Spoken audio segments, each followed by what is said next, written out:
हाँ, तो आज से हम एक नई सीरीज़ स्टार्ट करने वाले हैं। ठीक है, words from English newspaper. English newspaper के जितने भी वर्ड्स होंगे उनको मैं आपको इस सीरीज़ में बताने वाला हूँ। जितने भी इंग्लिश न्यूज़पेपर आते हैं, जैसे टाइम्स ऑफ इंडिया है, द हिंदू है, और भी जितने भी वर्ड हैं। ठीक है, तो आज हम जो स्टार्ट करने वाले हैं वो हैं पॉलिटिकल वर्ड्स।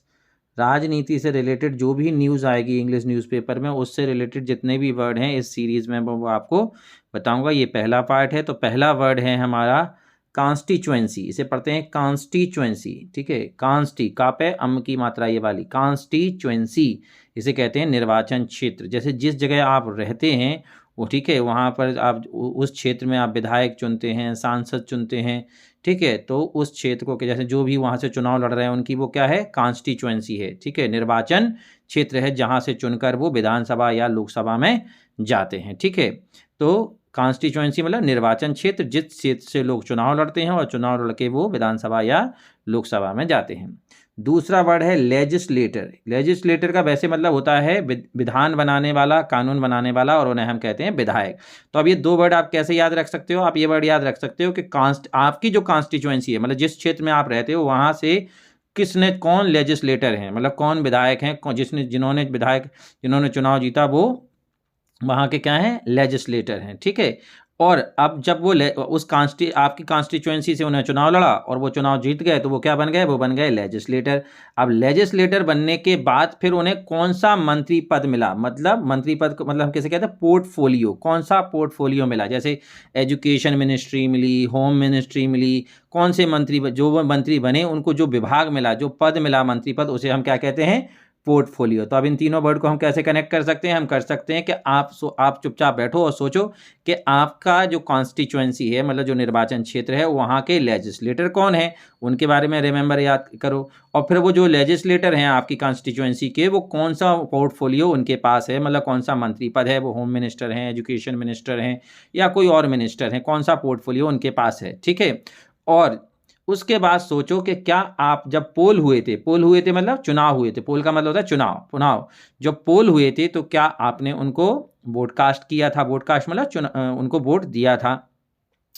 और जब आपने उनको जब पोल हुए थे तो उन्होंने क्या क्या वादे किए थे कि अगर मुझे ये पोर्टफोलियो मिल गया, ये मंत्री पद मिल गया, तो विधायक लेजिस्लेटर बनने के बाद मैं अपनी कॉन्स्टिट्यूएंसी के लिए क्या क्या काम करूँगा। ठीक है, अब चूंकि वो तो सब अच्छा रहा, उन्होंने काम भी किया, लेकिन अब क्या हो गया कि सपोज करो कि गवर्नमेंट जो थी वो कॉलिजन गवर्नमेंट थी। कॉलिजन मतलब मिलकर सरकार बनी हुई थी। अब दोनों पार्टियों ने डिसाइड कर लिया कि अपना अपना कि हम एक दूसरे को अपना क्या कहते समर्थन नहीं देंगे, और इसीलिए अब दोबारा से 5 साल से पहले ही चुनाव हो रहे हैं, जिन्हें हम क्या कहते हैं, जिन्हें हम कहते हैं स्नैप पोल। स्नैप पोल का मतलब होता है मध्यावधि चुनाव। मतलब वैसे हमारे देश में क्या है कि चुनाव आफ्टर 5 ईयर्स होते हैं, 5 साल के बाद होते हैं, लेकिन अगर किसी कारणवश सरकार गिर जाती है और कोई भी पार्टी सरकार नहीं बनाती है, तो इलेक्शन कमीशन 5 साल से पहले ही चुनाव कराते हैं, और उन चुनाव को क्या कहते हैं, स्नैप पोल, SNAPPOOL, स्नैप पोल, हिंदी में कहते हैं मध्यावधि चुनाव। तो इसको एक बढ़िया ट्रिक मैं बता रहा हूँ, इन सब 5 वर्ड को आप किस तरीके से एक धागे में प्रोकर, किस तरीके से एक थ्रेड में प्रोकर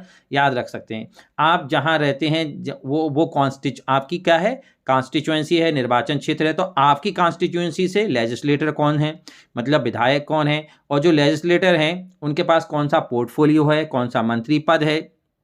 ठीक है, और इलेक्शन जब पोल हुए थे तो क्या उन्होंने कौन कौन से वादे किए थे कि अगर मैं लेजिस्लेटर बन गया और फिर मुझे कोई पोर्टफोलियो मिल गया, मतलब मंत्री पद मिल गया, तो मैं क्या क्या करूंगा। लेकिन उन्होंने वादे तो किए थे, लेकिन आप वो वादे पूरे नहीं कर पा रहे। क्यों? क्योंकि आपकी कॉन्स्टिट्यूएंसी में स्नैप पोल होने वाले हैं, मध्यावधि चुनाव होने वाले हैं, क्योंकि दोनों पार्टियों ने डिसाइड कर लिया कि अब वो जितनी भी पार्टियां हैं कि वो आगे सरकार नहीं चलाने वाली हैं। तो अगर ऐसे याद रखोगे तो ये 5 के 5 वर्ड याद रह जाएंगे। कॉन्स्टिट्यूएंसी, आपका निर्वाचन क्षेत्र, वहाँ से जो लेजिस्लेटर हैं जिनको आपने पोल के समय क्या किया था, वोट कास्ट किया था, उनके पास कौन सा पोर्टफोलियो, सपोज करो उनके पास एजुकेशन मिनिस्ट्री है, एजुकेशन मिनिस्ट्री का पोर्टफोलियो है, वो बहुत अच्छा करना चाह रहे थे, लेकिन चूंकि अब स्नैप पोल हो रहे हैं, मध्यावधि चुनाव हो रहे हैं, इसलिए वो आगे कुछ काम नहीं कर पाएंगे।